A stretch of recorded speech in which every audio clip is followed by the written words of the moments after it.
there was like an AI Drake that people were listening to. Oh, the AI Drake is like the big thing. And it was like more people were listening to it than the regular Drake for a while. Like it was like it was creating bangers like Drake, like amazing music. Yeah, there's a Drake one. Uncanny. Yeah, it's very and The Weeknd. It's well, what's happening right now?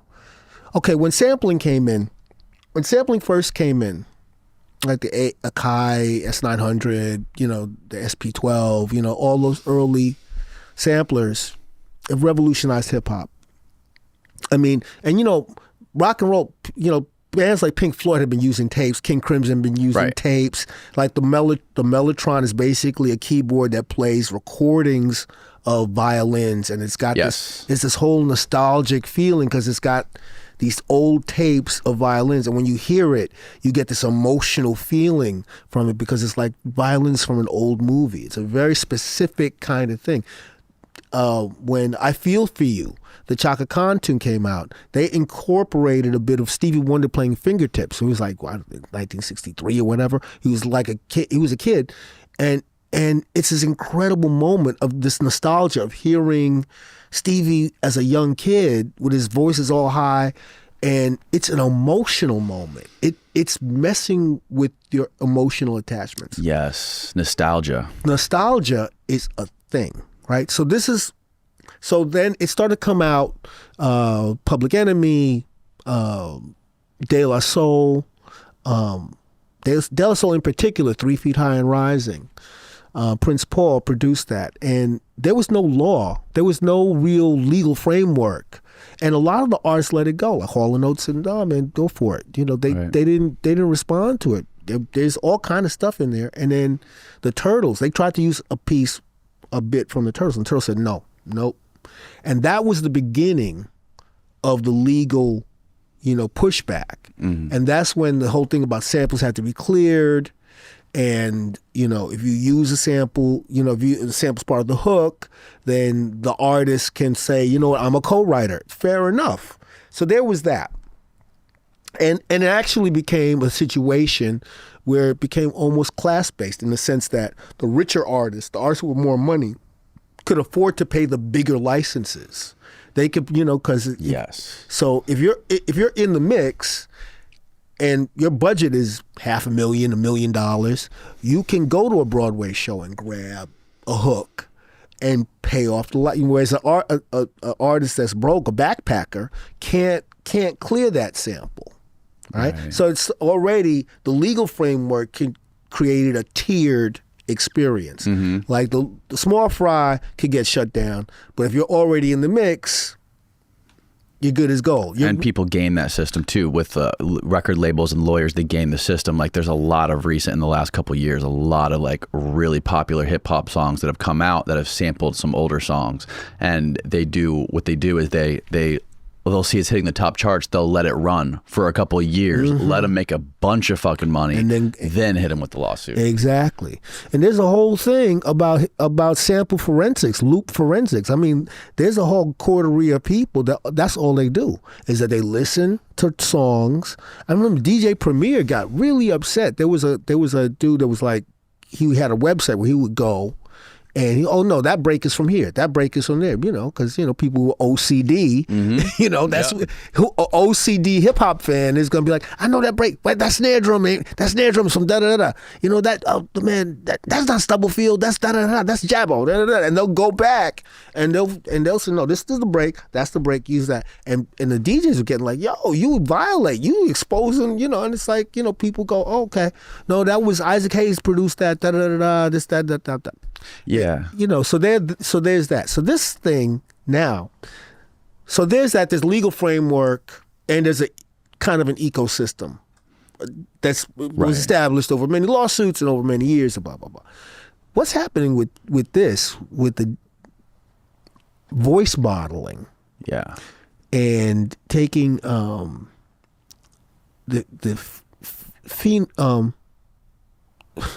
want to say the wrong word. Not the phonemes. Phonemes are your voice has a particular sound because all the those are the aspects that make your voice unique to yourself. Okay.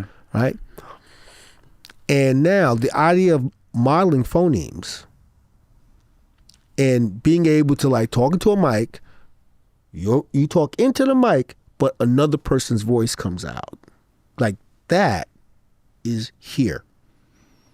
And there was a company called Lyre, named after the lyrebird, Australian lyrebird. And the lyrebird can imitate any sound. It's not like a parrot. It can it's almost like an organic tape recorder. Like you play beats and you play a track, the bird will imitate the track. It's crazy. Wow. I mean, and people aren't quite sure how it's able to do it, but it doesn't just, it's not like a talking bird that says, probably want a crack or whatever. It actually will make the sound of the drums. Wow. And it's obviously completely organic. So this company came up with this thing. And they did the first deep fakes. They had Obama and whatever. And the first times you heard it, you could tell that it was almost like, because it's kind of gated, it kind of has these dropouts, it's kind of almost like a robotic imitation of Obama. You're taking individual words and stringing them together. That has moved so far ahead to the point where you could hear Drake and be convinced that it's Drake. And the other thing is, with a ChatGPT-4, we're having access to, it's like everything that's on a particular record. You say, I want you to make me a rhyme that doesn't exist, but in the style of a Drake or in the style of a Kanye. And basically, you as the human producer, you get the first one, oh, that's corny, that's whack, that's whack, that's whack. Wait a minute, that one's good, right? Mm-hmm. Because ChatGPT doesn't have an ego about it. Right. It doesn't. It doesn't get upset. It doesn't get upset.